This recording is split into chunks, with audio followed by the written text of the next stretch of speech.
जय हिंद एवरीवन, आप सभी का स्वागत है अपने channel Sujeet sir academy YouTube पर। तो दोस्तों, आज हम पढ़ेंगे एनसीईआरटी क्लास 8 अध्याय 2, जो कि चैप्टर का नाम है धर्मनिरपेक्षता की समझ। तो दोस्तों, यदि आप भारत के किसी भी एग्जाम की तैयारी करते हैं तो आप यह क्लास ले सकते हैं और इस चैनल के साथ जुड़ सकते हैं। आपका जीके बहुत बेहतर हो जाएगा। चलिए, बिना किसी तरह क्लास को शुरू कीजिए। और हाँ, यदि चैनल पर नए हैं तो सब्सक्राइब जरूर कर लीजिए। धर्मनिरपेक्षता से क्या तात्पर्य है? धर्मनिरपेक्षता से क्या तात्पर्य है? कोई एक धार्मिक समुदाय किसी दूसरे धार्मिक समुदाय को ना दबाए। कुछ लोग अपने ही धर्म के अन्य सदस्य को ना दबाएं। ऑप्शन सी, राज ना हो तो किसी खास धर्म को राज ना तो किसी खास धर्म को थोपेगा और ना ही लोगों को धार्मिक स्वतंत्रता छीनेगा।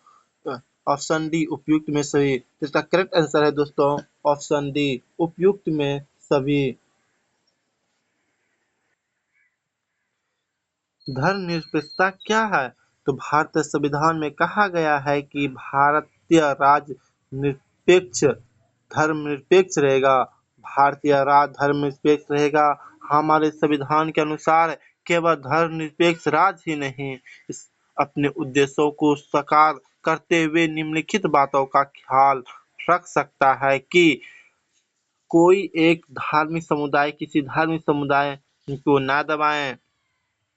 कुछ लोग अपने ही धर्म के अन्य सदस्यों को ना दबाएं और राज्य तो किसी धर्म को राज्य ना तो किसी धर्म को थोपेगा और ना ही धार्मिक स्वतंत्रता छीनेगा। तो यह सब हमारे संविधान में उल्लेख है और हमारा संविधान धर्मनिरपेक्ष बताया गया है। संविधान में हमारा देश धर्मनिरपेक्ष है। फ्रांस में कब ये कानून आया कि कोई भी विद्यार्थी इस्लामी बुक्का या यहूदी टोपी जैसे धार्मिक अथवा राजनीतिक चिन्ह या प्रतीक को धारण करके स्कूल में नहीं आएगा। फरवरी 2004, अप्रैल 2004, मार्च 2004। ऑप्शन डी, जनवरी 2004। तो फरवरी 2004 को फ्रांस में यह कानून आया। फरवरी 2004 में फ्रांस में एक कानून आया। फरवरी 2004 में फ्रांस में एक कानून आया कि इस कानून को प्रावधान किया गया कि कोई भी विद्यार्थी इस्लामी बुक्का, यहूदी टोपी या बड़े-बड़े इस्लामी क्रॉस जैसे धार्मिक अथवा राजनीतिक चिन्ह या प्रतीक को धारण करके स्कूल नहीं आएगा। फ्रांस में रहने वाले उन सभी अप्रवासियों ने इस कानून का काफी विरोध किया। वे मुख्यतः अल्जीरिया, ट्यूनीशिया और मोरक्को आदि उन देशों से आए थे जो पहले फ्रांस के उपनिवेश थे। 1960 के दशक में फ्रांस में मजदूरों की कमी हो गई। 1960 के दशक में फ्रांस में मजदूरों की कमी हो गई थी। उस समय इन अप्रवासियों को फ्रांस आकर काम करने के लिए वीजा यानी प्रवेश पत्र दिए गए थे।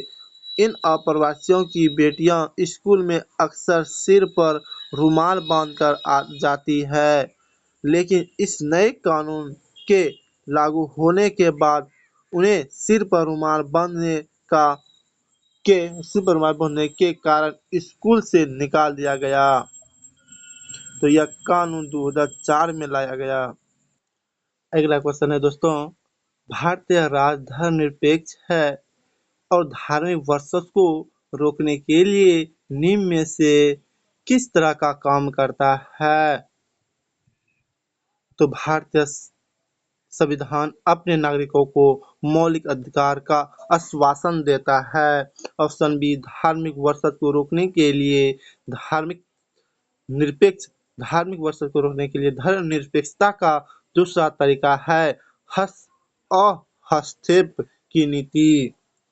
ऑप्शन सी, धार्मिक वर्षन को रोकने के लिए धर्मनिरपेक्षता का तीसरा तरीका हस्तक्षेप की नीति भी है।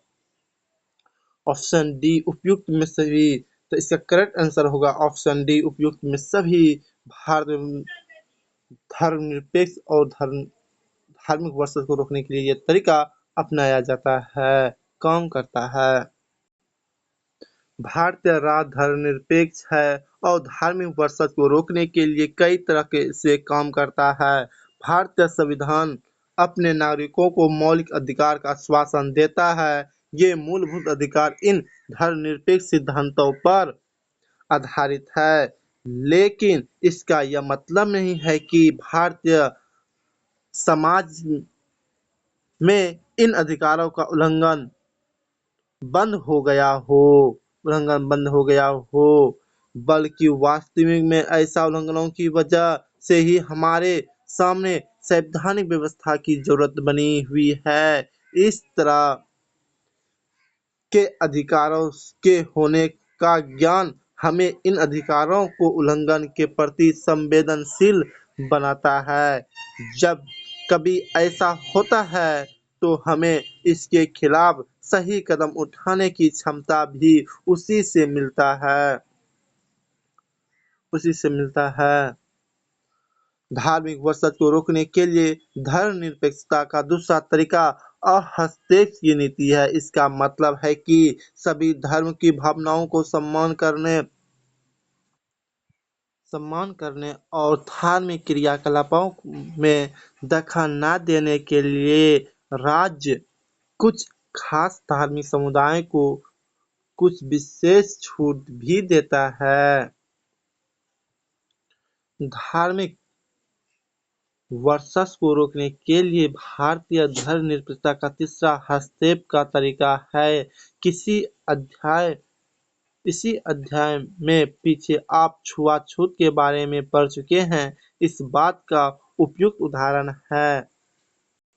अगला क्वेश्चन है दोस्तों, निम्नलिखित में से किस देश के सरकारी स्कूल के बच्चे सुबह सुबह पहले वफादारी की शपथ लेते हैं? निम्नलिखित में से किस देश के सरकारी स्कूल के बच्चे सुबह सुबह सबसे पहले वफादारी का शपथ लेते हैं? फ्रांस, ब्रिटेन, अमेरिका या भारत? तो अमेरिका। संयुक्त राष्ट्र अमेरिका में सरकारी स्कूलों के ज्यादातर बच्चे सुबह सबसे पहले वफादारी की शपथ लेते हैं और इस शपथ में ईश्वर की छत्रछाया शब्द आते हैं कि 60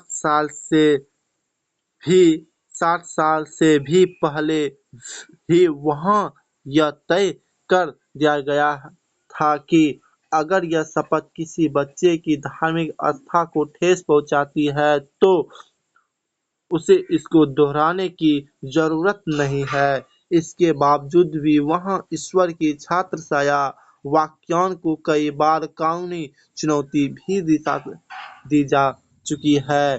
तो उम्मीद करते हैं दोस्तों ये क्लास आपको समझ में आया होगा बहुत अच्छी तरह से और धर्मनिरपेक्षता को समझ में आया होगा क्या है।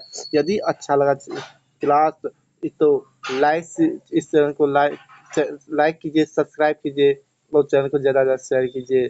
तब तक के लिए जय हिंद, जय भारत, वंदे मातरम। और इसी प्रकार की जानकारी के साथ हमारे साथ जुड़िए और पढ़िए। धन्यवाद।